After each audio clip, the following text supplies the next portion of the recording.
السلام علیکم ورحمۃ اللہ وبرکاتہ۔ الصلاۃ والسلام علیک یا رسول اللہ۔ بسم اللہ الرحمن الرحیم۔ سوال: کیا میلاد شریف کی ایسی محفلیں، ایسی محافل جن میں صرف عورتیں ہی شریک ہوتی ہیں اور ان عورتوں اتنی بلند آواز سے تلاوت قرآن، نعت بیان کر سکتی ہے؟ ان کی آواز محفل سے باہر غیر محرم مردوں تک جائے یا نہ جائے؟ کیا وہ اس طرح میلاد عورتوں کا منانا کیسا ہے؟ بسم اللہ الرحمن الرحیم۔ سب سے پہلے یہ بات یاد رہے کہ نبی کریم صلی اللہ تعالیٰ علیہ وسلم کا میلاد منانا کثیر برکت اور حسنات کا موجب ہے۔ اس کی فضیلت اور برکت قرآن پاک سے بھی خوب ظاہر ہے کہ اللہ تبارک و تعالیٰ اپنی رحمت اور فضل پر خوشی منانے کا ہمیں حکم دیتا ہے۔ قرآن مجید سورہ یونس آیت نمبر 58 میں اللہ تعالیٰ قرآن مجید میں ارشاد فرماتا ہے کہ تم فرماؤ اللہ عز و جل ہی کے فضل اور اس کی رحمت اور اسی پر چاہے کہ خوشی کرے، اور ان سب دھن دولت سے بہتر ہے۔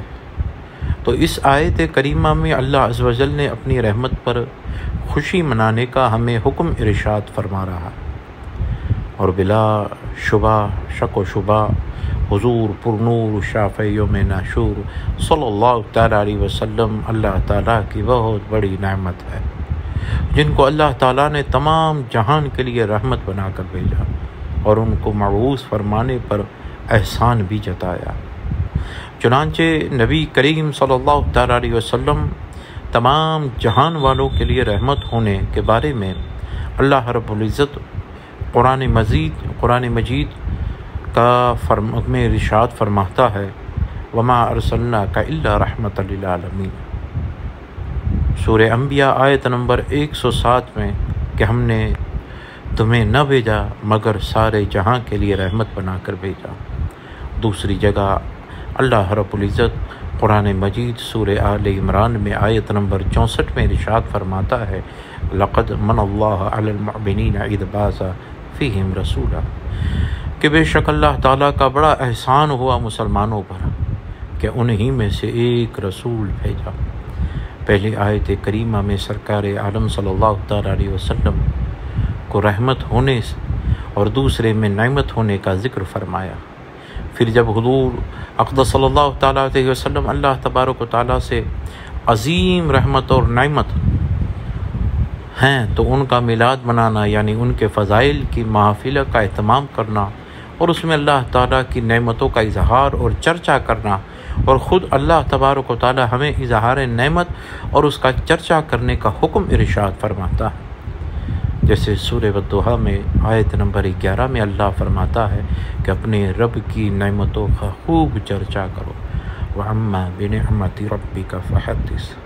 پھر حضور اقدس صلی اللہ تعالیٰ علیہ وسلم کا میلاد منانا ایسی عظیم عظمت اور فضیلت والا کام ہے کہ اس کی برکتیں نہ صرف مسلمان بلکہ کافروں کو پہنچتی ہے، جیسا کہ صحیح بخاری شریف میں جلد 2 صفحہ نمبر 270 پر یہ حدیث موجود ہے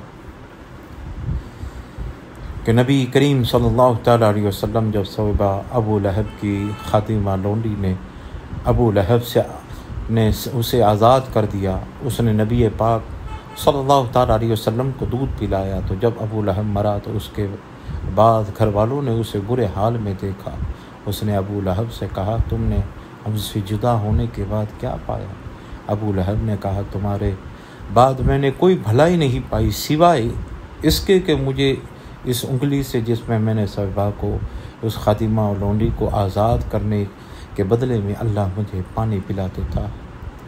صحیح بخاری شریف کی اس روایت کے تحت شیخ عبدالحق محدث دہلوی علیہ رحمت و رضوان ارشاد فرماتے ہیں کہ اس حدیث میں میلاد شریف والوں کے لیے حجت ہے کہ جو تاجدار رسالت خاتم النبیین رحمت للعالمین نبی کریم صلی اللہ تعالیٰ علیہ وسلم کی شب ولادت میں خوشیاں مناتے ہیں، مال خرچ کرتے ہیں، مطلب یہ ہے کہ باوجود ابو لہب کافر تھا اور اس کی مذمت قرآن میں نازل ہو چکی ہے، جب اس نے حضور کے میلاد کی خوشی کی اور اس نے اپنی باندی کو دودھ پلانے کے خاطر آزاد کر دیا، تو حضور کریم صلی اللہ تعالیٰ علیہ وسلم کی طرف سے حق تعالیٰ نے اس کے بدلے میں اسے یہ عنایت فرمایا۔ نیز جہاں تک عورتوں کا میلاد کی محافلیں اور مجالسوں میں نعت، بیانات، قرآن پاک پڑھنے کی بات ہے، تو ان کا میلاد اور دیگر اذکار اور افکار کی محافلیں منعقد کرنا بھی جائز اور مجیب اجر و ثواب ہے، لیکن اس میں اس بات کا لحاظ رکھا جائے کہ عورتوں کی آواز نہ محرم تک جائیں اور نہ ہی عورتوں کی آواز اتنی بلند ہو کہ غیر محرم اس کی آواز پہنچے، تو اس کا اتنی بلند آواز سے پڑھنا ناجائز اور گناہ ہوگا، خواہ اس کا یہ پڑھنا گلی میں ہو، کھلے کمرے میں ہو یا کسی اور جگہ کے عورت کی خوش اعلانی اجنبی سنے، یہ محل فتنہ ہے، اسی وجہ سے ناجائز ہے۔ چنانچہ سرکاری اعلیٰ حضرت فاضل بریلوی علیہ رحمۃ و رضوان اسی طرح ایک سوال کے جواب میں ارشاد فرماتے کہ یہ ناجائز ہے کہ عورت کی آواز بھی عورت ہے اور عورت کی خوش الہانی اجنبی سے یہ محل نہ سنیں، یہ محل فتنہ ہے۔ دوسرے مقام پر اعلیٰ حضرت امام اہل سنت مجدد دین و ملت محدث بریلوی امام احمد رضا فاضل بریلوی علیہ رحمۃ و رضوان ارشاد فرماتے ہیں کہ عورت کا خوش الہانی سے باواز ایسا پڑھنا کہ نامحرم اس کے نغمات کی آواز جائے تو یہ حرام ہے۔ امام الفقہ ابو لوسی میں فرماتے ہیں کہ عورت کا خوش آواز کر کچھ پڑھنا یہ عورت ہے، یعنی کہ یہ محل سطر ہے، چھپانے کی آواز ہے۔ عورت کا بلند آواز سے تلبیہ نہ پڑے، اس لیے کہ اس کی آواز چھپانے کی چیز ہے۔ تو جو لوگ ایسی محفل میلاد یا ایسی عورتوں کی محفل کرتے ہیں جس کی آواز بھی دوسرے مردوں تک پہنچے، تو وہ یہ سمجھتے ہیں کہ ہم عورتوں کی محفلیں کر ایصال ثواب کرتے ہیں یا ثواب کا کام کرتے ہیں۔ ایسی عورتیں جو عالمہ نہیں ہیں وہ بیان کرتی ہیں، جن کا بیان کرنا اور سننا جائز نہیں ہے کہ وہ بیان کرے۔ اگر کوئی عالمہ بھی ہے تو سامنے کتاب رکھ کر وہ بیان کر سکتی ہے۔ آج کل ہمارے شہروں میں یہ عام ہو گیا کہ لوگ عورتوں کی محافلوں کو سجاتے ہیں، مائک پر عورتوں کی آوازیں بلند ہوتی ہے، جو گھر کے باہر بلکہ گلی محلوں میں وہ آوازیں گونجتی ہیں۔ ایسی عورتیں اگر قرآن بھی پڑھے، نعت بھی پڑھے، منقبت بھی پڑھے تو وہ ثواب کا کام نہیں کرتی بلکہ وہ ناجائز اور گناہ کرتی ہے، کیونکہ اس کی آواز بھی محل فتنہ ہے۔ وہ جائز ہی نہیں ہے کہ عورت بلند آواز سے وہ پڑھے۔ اگر اسے محفل کرنی ہے تو عورتوں کی محفل ہو جس میں نامحرم کا دخل ہو، اور اگر کوئی میلاد پڑھنے والی عالمہ نہیں ہے تو اسے جائز ہی نہیں ہے کہ وہ بیانات کرے، کہ وہ بیان کرے، اور اگر وہ عالمہ ہے تب بھی یہ حکم ہے کہ وہ کتاب کو دیکھ کر سامنے رکھ کر وہ بیان کرے۔ خدا کا خوف کرو، یہ دین میں نئے نئے فتنے اور یہ گمراہی کے راستے اس محفلوں سے کھلتے ہیں۔